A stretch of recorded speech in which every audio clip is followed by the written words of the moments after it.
Da janela, eu posso observar a rua, observar o seu movimento, o vai e vem de liteiras, escravos, animais de cargas de todos os lugares, animais para o circo, animais para a área.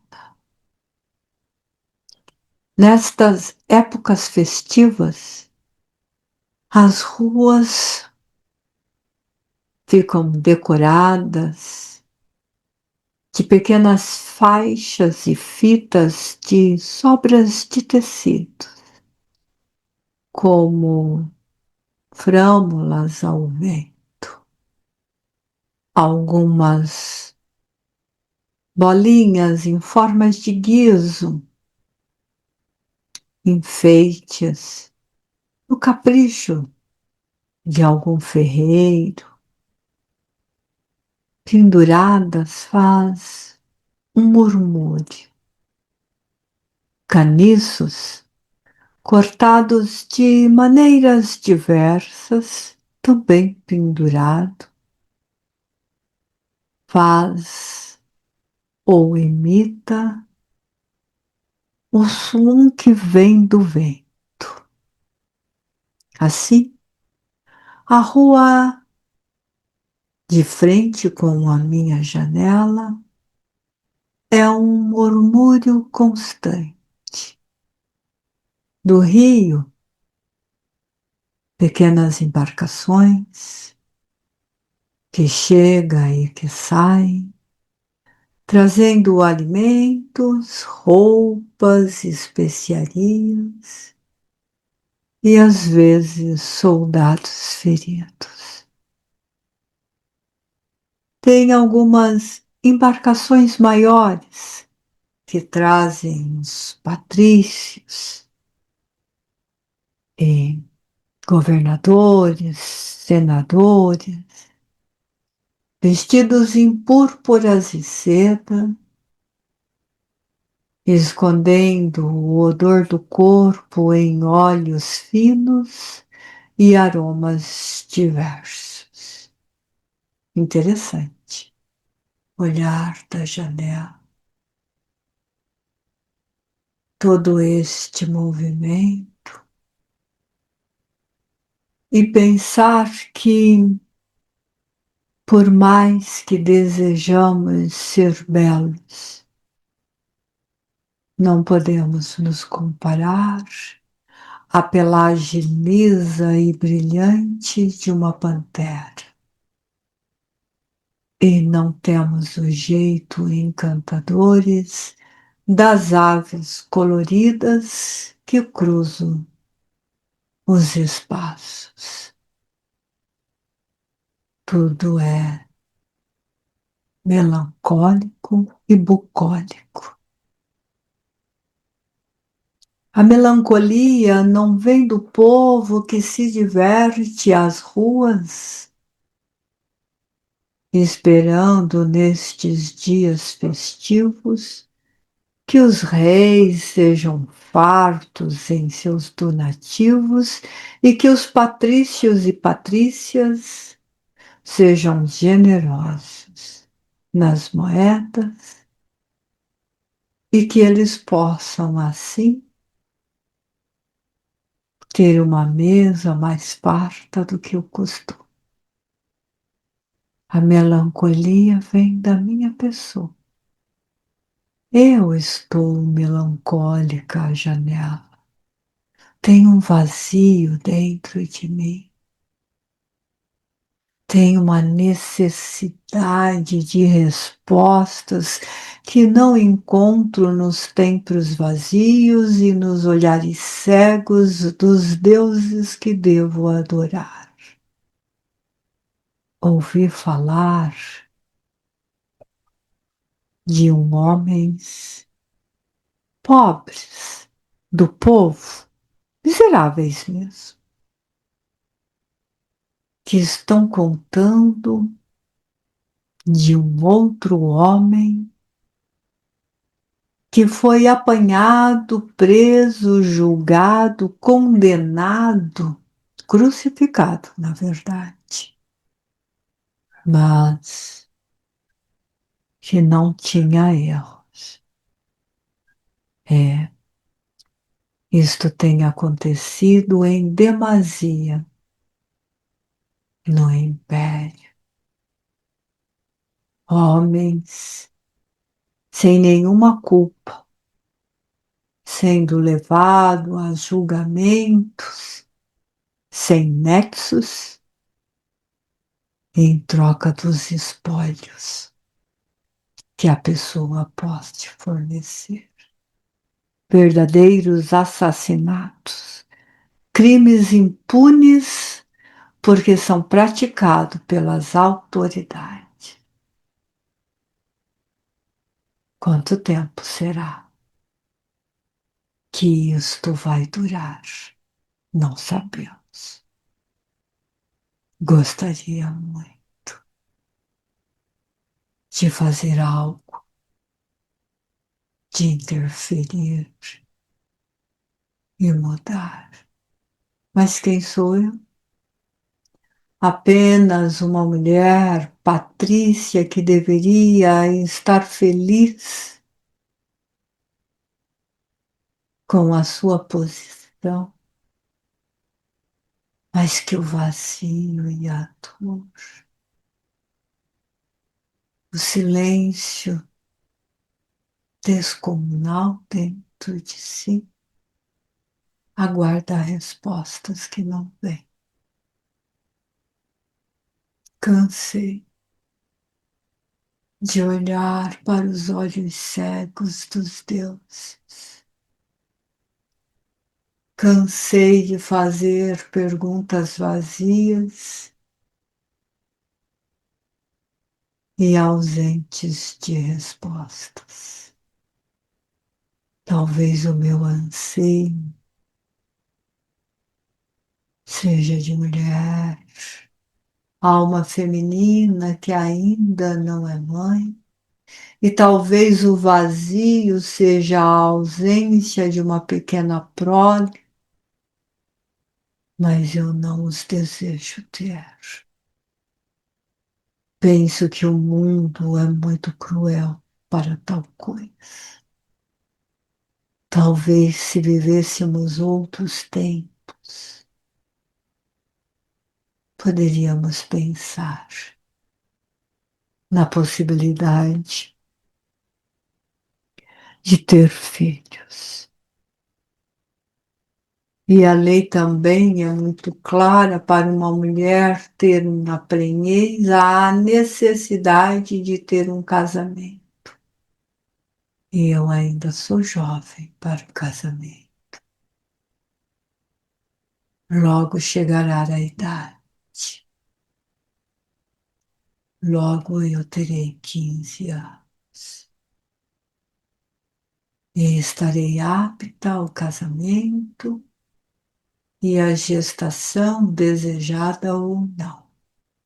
Se tiver a sorte de casar com um patrício de grande espólio, ou que faz parte do governo e que tenha direito às sucessões, a prole esperada será menino,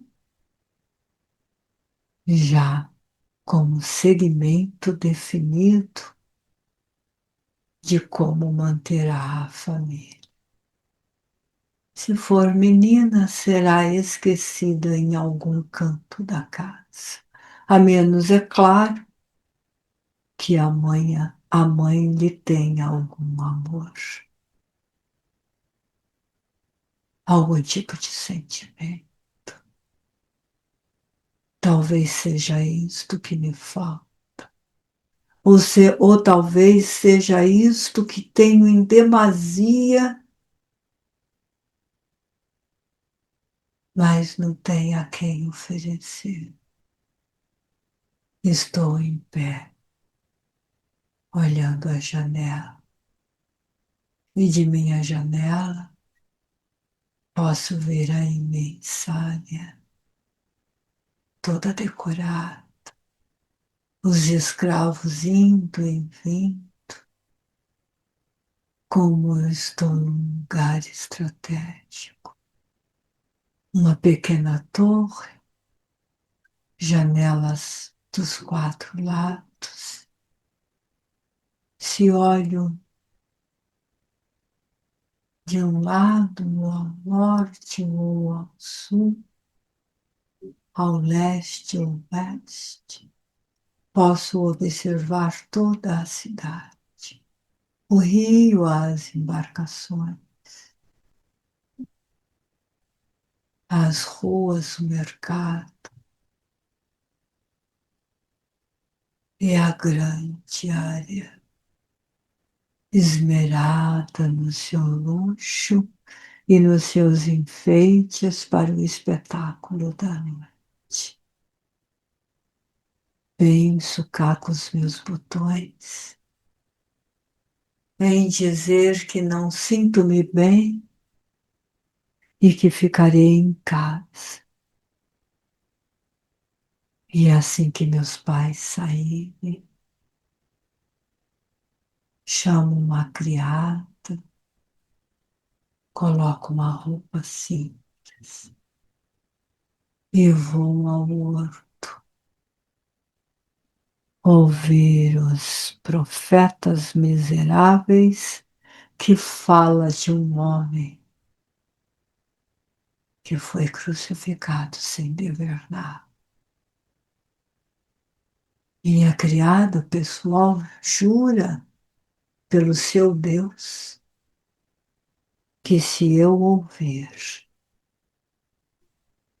essa tristeza que me domina a alma, que me obriga a chorar, que tira meu ânimo, que rouba minha alegria e o prazer da existência, será curado como num passe de mágica. E já tomei tantas beberagens, já tive o corpo mortificado, ainda com a égua e cicatrizes. Tudo na esperança de expulsar o mal que há em mim, libertando-me, dando a alegria de viver. Lá fora, o dia bucolicamente vai passando. Eu reencostado no meu canapé, vejo o dia passar, o sol cruzar de um lado ao outro os céus. E eu estou tão mal que não desejo nem mexer-me.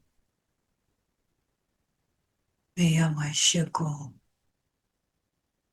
dizendo para ficar a mais bela da noite, para apresentar a um jovem militar com bela carreira. Logo será centurião. A promessa do meu casamento. Filho de homem abastado, mas não tenho pressa e nem vontade de conhecer o meu pretendente. Por isso alego o mal-estar fora do normal. Conheço o teatro, a arena de cores salteado. Com certeza, primeiramente, será a apresentação de músicas, desfile dos animais, mulheres dançando sensualmente. E, por fim, a luta de arena. Primeiro animais contra animais, depois animais com homens e depois homens com homens. nunca cessa a sede de sangue, nunca cessa a violência. Canso-me destas coisas. Por isso, meu pai diz que estás cansado e que depois de voltar da área, conversará sobre o meu destino. Enviará-me para o casamento ou para algum retiro de isolamento. Assim que ele sai, toma minha vestimenta e, com a ajuda da minha criada, tiramos os enfeites, deixando-a simples, como uma mulher do povo. E ela coloca a capa com capuz.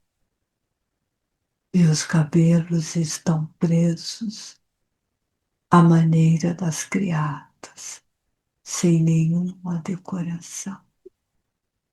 E caminhamos pelas ruas rápidas e chegamos no horto,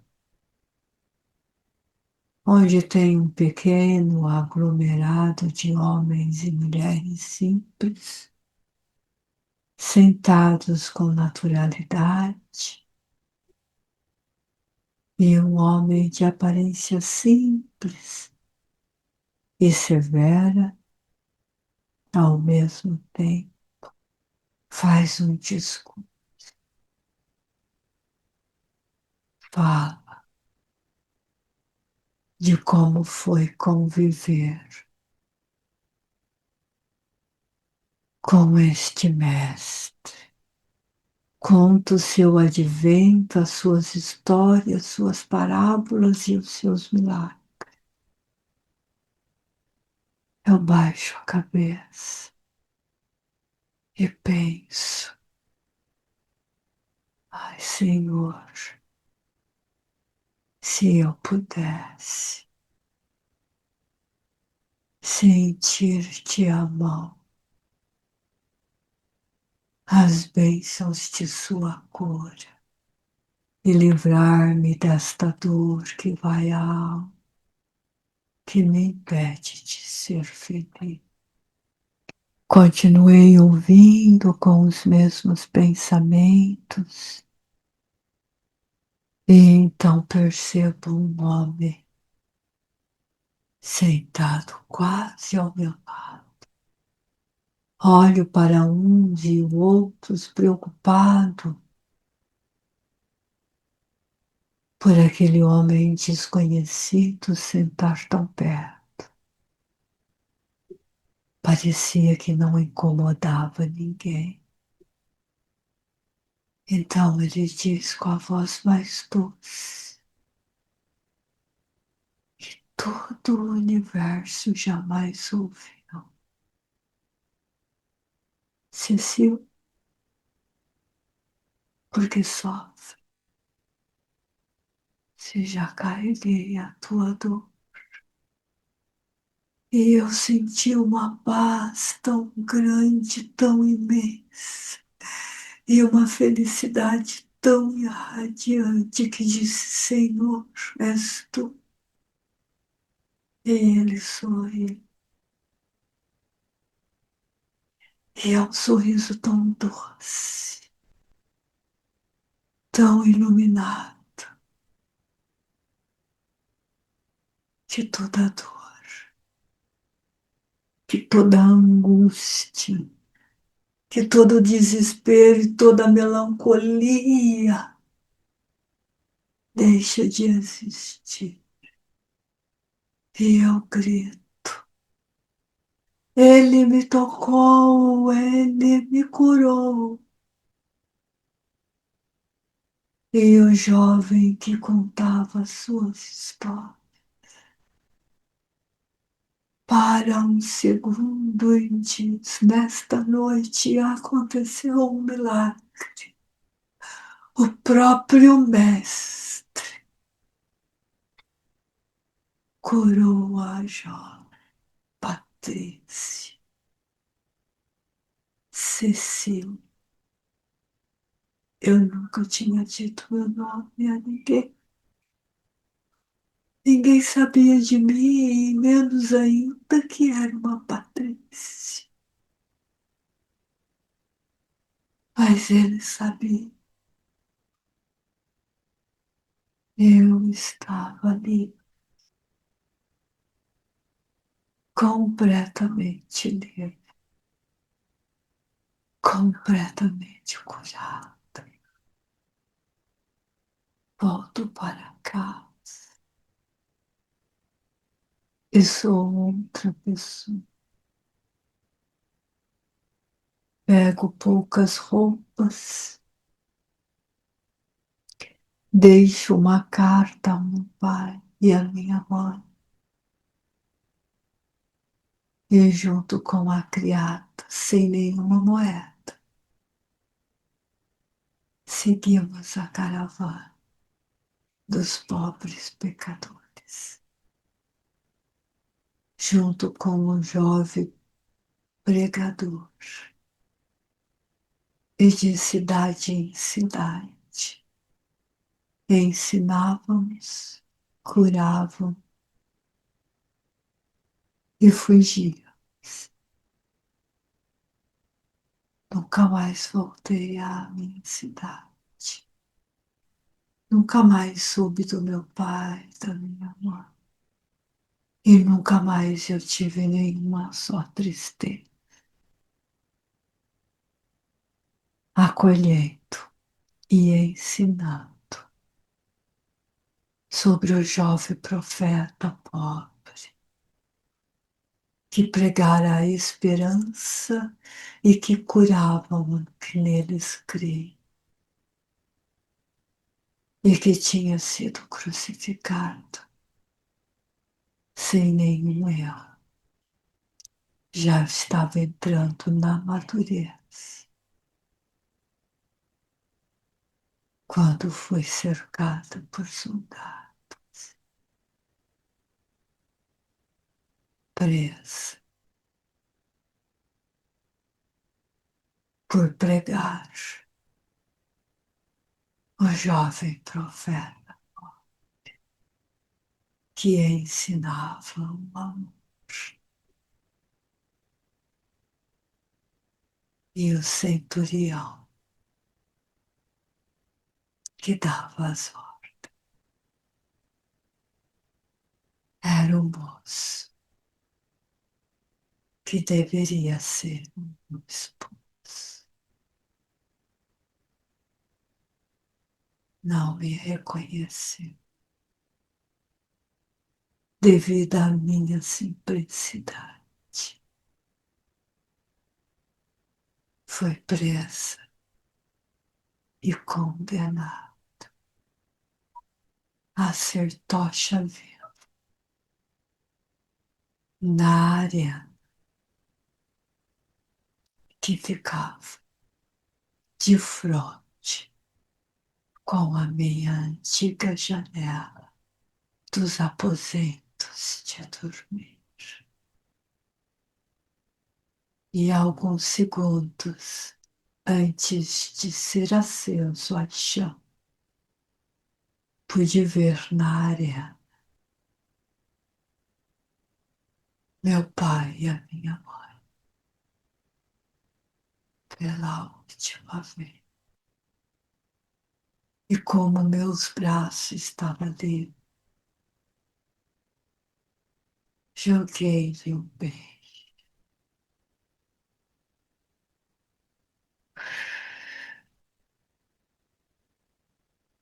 Como sempre fazia, colocando a palma das mãos sobre ela. E eles reconheceram no último segundo que brindavam a vitória sobre o profeta, a preço da própria. Entreguei minha alma sorrindo, aguardando os últimos segundos, sem dor, quando o fogo começou a castigar o corpo. Espíritos de luz nos recolhiam e éramos levados em seus braços, ouvindo a promessa que logo o Rabi triunfaria sobre todo este povo. Antes mesmo de eu findar de muitos séculos, Roma cairia e o Rabi seria a esperança de todos os homens um dia. Isto ainda não aconteceu, mas Roma já caiu. Mas ainda há circos e arenas. O homem ainda perece nas arenas. Em nome de Jesus, precisamos manter a vigilância e a oração, porque há homens e mulheres santos que dão a vida em nome do Rabi. E ele, com seu imenso amor, reinará um dia. Cessou.